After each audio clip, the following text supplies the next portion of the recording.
Orang tua aku adalah sosok yang paling penting, yang menjadi doa-doa mereka tuh jadi kunci lah aku bisa sampai sekarang. Tapi di zaman sekarang perempuan harus memiliki setidaknya keahlian yang mungkin suatu saat dia perlukan untuk dia lebih kembangkan.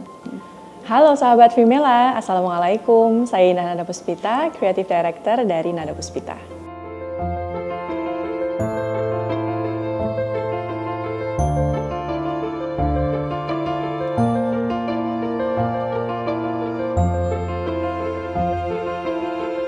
Aku sudah banyak dikenalkan oleh hal-hal yang berbau art ya dari kecil. Sebenarnya intentionnya orang tua aku bukan mau menjadikan aku jadi seniman atau gimana, cuman untuk mungkin biar aku cepat mengembangkan diri.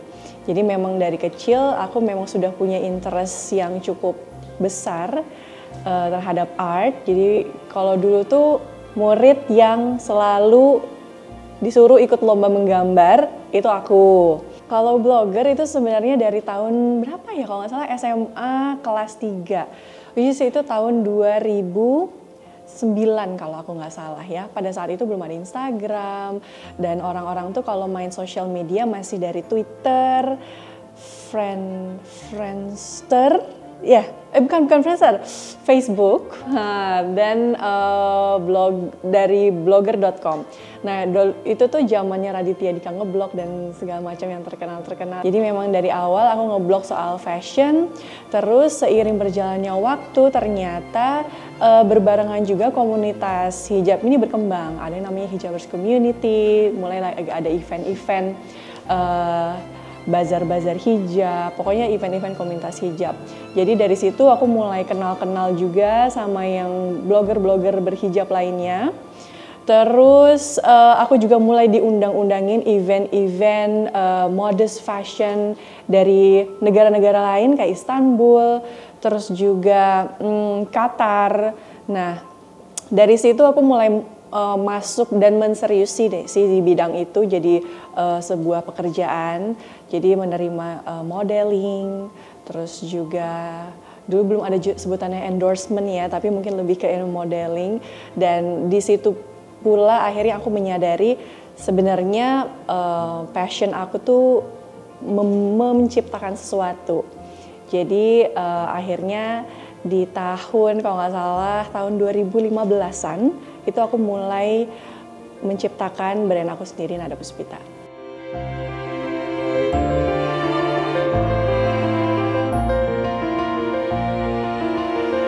Yang men-trigger udah pasti pertama emang naturally aku sangat menyenangi bidang fashion. Karena buat aku bidang fashion itu bidang seni juga ya. Kita combine warna, tekstur, terus selain karena yang aku suka, aku ngerasa dengan aku memiliki brand fashion, aku jadi bisa mengcombine beberapa minat aku di bidang seni lainnya. Karena aku tuh memang basicnya orangnya seniman aja, orang kreatif.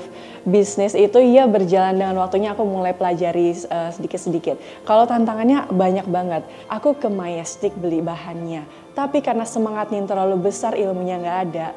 Bahan itu banyak banget, nggak jadi apa-apa. Ujung-ujungnya nggak rugi dong. Jadi apa ya namanya, semangatnya tinggi tapi kurang knowledge. Jadinya ya nggak bisa. Gitu. Itu sering kali terjadi di aku waktu itu. Terus apalagi ya, dalam hitung-hitungan harga jualnya juga berantakan dulu. Terus koleksinya juga keluarnya nggak punya timeline yang bagus. Itu sih tantangan yang aku pelajari banget, tapi sekarang alhamdulillah semuanya udah bisa jauh lebih rapi. Yang bikin aku nggak nyerah ya, pertama memang ini passion aku, so I really loves it. Itu kunci aku pertama. Yang kedua adalah aku memang pengen banget jadi perempuan yang bisa sebaik-baiknya manusia adalah manusia yang bermanfaat. Jadi kita sebagai manusia harus banget mengenal diri sendiri, potensi apa, kita itu bisa bermanfaat di bidang apa. Nah, aku ngerasa di bidang inilah aku bisa memberikan manfaat. Jadi kebetulan aku kehilangan papa aku di tahun 2019. Nah setelah papa aku nggak ada, muncullah COVID. Nah di saat COVID itu, di saat kita merenung itu, aku juga merenungi soal bisnis aku ini, aku teringat banget kata-kata papa aku dulu berpesan bahwa nada puspitanya jangan ditinggalin.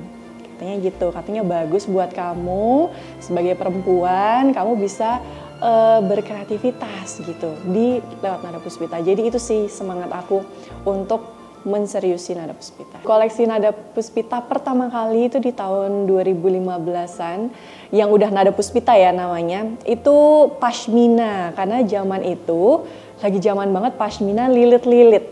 Ingat nggak? Lilit-lilit yang gede. Nah, itu lagi zamannya banget. Jadi itu produk pertama yang aku jual. Karena sekarang lagi Ramadan, jadi kita juga pastinya punya koleksi spesial Ramadan, koleksi raya. Kali ini di tahun 2024 kita punya koleksi namanya Sofia. Sofia ini terinspirasi dari Hagia Sophia yang ada di Turki. Jadi memang patternnya itu ada nuansa Islamic patternnya. Terus warna-warnanya juga warna-warna yang Ramadan banget, mau yang earthy ada. Kayak yang aku pakai ini salah satunya koleksi Sofia. Yang membawa kesuksesan aku sampai sekarang, menurut aku nomor satu adalah doa ibu aku. Aku bersyukur banget ya. Sekarang aku tuh mama aku tinggalnya bareng sama aku. Dan kita tinggal berdua, maksudnya mama aku udah gak ada pasangannya gitu, jadi mama aku lebih sering sama aku dan alhamdulillah banyak banget momen-momen dalam karir aku, misalkan aku lagi traveling kemana, aku lagi harus pergi kemana, itu aku sangat berusaha untuk ngajak mama aku juga. Orang tua aku adalah sosok yang paling penting, yang menjadi doa-doa mereka tuh jadi kunci lah aku bisa sampai sekarang. Menurut aku perempuan modern sekarang kita udah banyak banget opportunity, pintu untuk bisa lebih banyak berkarya. Menurut aku, apakah dia memilih menjadi buruh rumah tangga saja, apakah dia memilih bekerja dulu, belum mau berumah tangga, ataukah dia mau memiliki peran kedua-duanya, itu boleh-boleh saja, sah-sah saja. Tapi di zaman sekarang, perempuan harus memiliki setidaknya keahlian yang mungkin suatu saat dia perlukan untuk dia lebih kembangkan. Harapan aku untuk perempuan banyak sekali. Perempuan itu makhluk yang sangat spesial. Ya, perempuan itu memiliki hati yang lembut, tapi itu adalah kekuatan. Jadi menurut aku pesan-pesan buat para perempuan, jadilah perempuan yang kamu impi-impikan. Semua dari kita pasti memimpikan sosok perempuan yang seperti apa, dan semuanya itu tidak ada yang instan. Semuanya itu pasti penuh dengan perjalanan, penuh dengan lika-liku, penuh dengan roller coaster, tapi semangat untuk menjadi wanita yang kita mau itu gak boleh padam.